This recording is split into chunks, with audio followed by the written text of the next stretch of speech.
இந்த ஏசியை வச்சு குடும்பத்துல பிரச்சனை ஏற்படுத்தலாம் அப்படின்னு சுதாவும் ஒரு பிரச்சனையை ஏற்படுத்துறாங்க. இதனால இங்க மனோஜ், ரோஹிணி 2 பேருமே தான் கழுத்துல கடந்த நகை அடகு வச்சு அந்த பணத்தை சுதாட்ட குடுத்துட்டு ரொம்ப கோவத்தோட எங்க வீட்ல முக்கியமா முத்துவ திட்டுறதுக்காக வீட்டுக்கு வராங்க. வந்து இங்க நடந்த விஷயத்த சொல்றாங்க.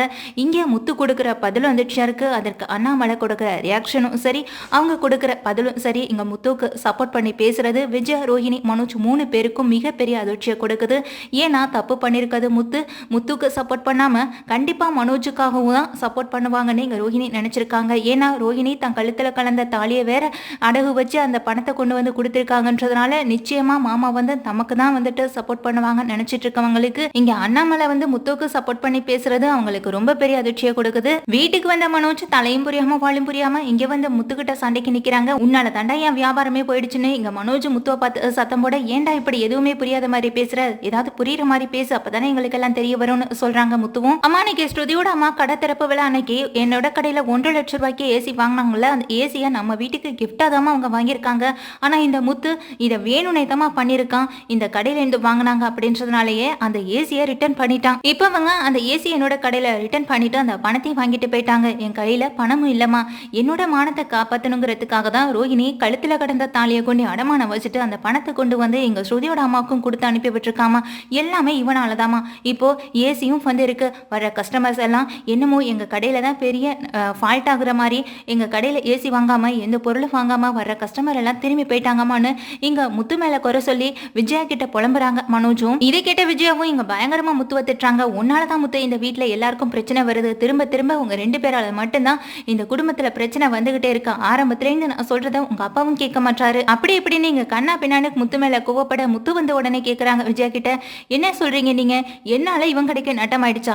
நான் அவங்கள இந்த வீட்டுக்கு தான் ஏசி வைக்க வேணாம்னு சொன்னேனே தவிர அந்த ஏசியை கொண்டு போய் திரும்ப மனோஜ் கடையில கொடுக்கணும்னு சொல்லலையே. நீ சொல்றதுல எனக்கு எங்கேயோ இடிக்குதுரா மனோஜ். அவங்க பண்றதை பார்த்தா நம்ம குடும்பத்துல பிரச்சனை வரணும்னு பண்ற மாதிரி இருக்கு. ஆமாப்பா, நீங்களே கொஞ்சம் யோசிச்சு பாருங்க அவங்க பண்றத. அவங்க பெரிய மனசுக்காரங்களா இருந்தா என்ன பண்ணிட்டு இருக்கணும்? இந்த ஏசியை நான் எங்க வீட்டுக்கு வேணான்னு தான் சொன்னேன். அவங்க கிஃப்டா அனுப்புனாங்க. இந்த கிஃப்ட் எல்லாம் எங்களுக்கு வேணாம், எங்களுக்கு வச்சுக்க தெரியும்னு சொல்லி நான் தான் ஃபோன் பண்ணி சொன்னேன். இந்த ஏசியை ரிட்டர்ன் அனுப்புறேன்னு சொன்னேன். அப்படிப்பட்டவங்க என்ன பண்ணிருக்கணும்? ஒன்னு அந்த ஏசியை அவங்க வீட்டில் வச்சிருந்துருக்கணும்.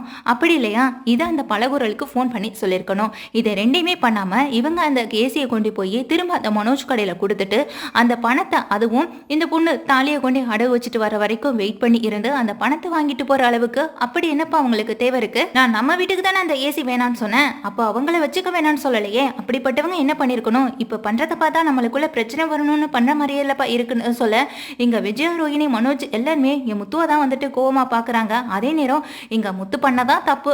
கண்டிப்பா முத்துக்கு எதிராக தான் எங்க அண்ணாமலை இருப்பாங்க நினைச்சவங்களுக்கு அண்ணாமலை உடனே சொல்றாங்க, முத்து பண்ணதுல எந்த தப்பும் இல்லையே. அவன் நம்ம வீட்டுக்கு அந்த ஏசி வந்துட்டு வர வேணாம்னு சொன்னான். மற்றபடி அதை வந்து அம்மா எடுத்துக்க வேணாம், நீங்க கொண்டு போய் கடையில கொடுங்கன்னு முத்து சொல்லல. அவங்களா பண்றதை பார்த்தா நம்ம குடும்பத்துல பிரச்சனை வரணும்னு பண்ண மாதிரி தான் இருக்குன்னு இங்க அண்ணாமலை சொல்றதை கேட்டு விஜயா, ரோஹிணி, மனோஜ் எல்லாருக்கும் ரொம்ப ஷாக்கிங்கா இருக்கு. இங்க ரோஹிணி வந்து தாலி அடமானம் வச்சு அந்த பணத்தை கொடுத்துருக்காங்க அப்படின்றப்பயே யோசிச்சிருக்கணும்.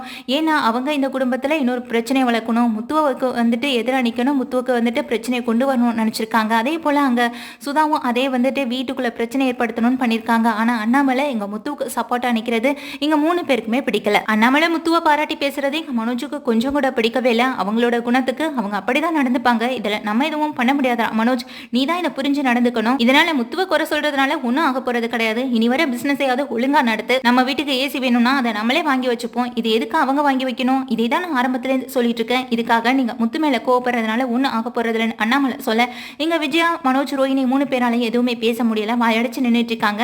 இங்க முத்துவும் மீனாவை கூட்டிட்டு உள்ள ரூம்குள்ள போயிடுறாங்க.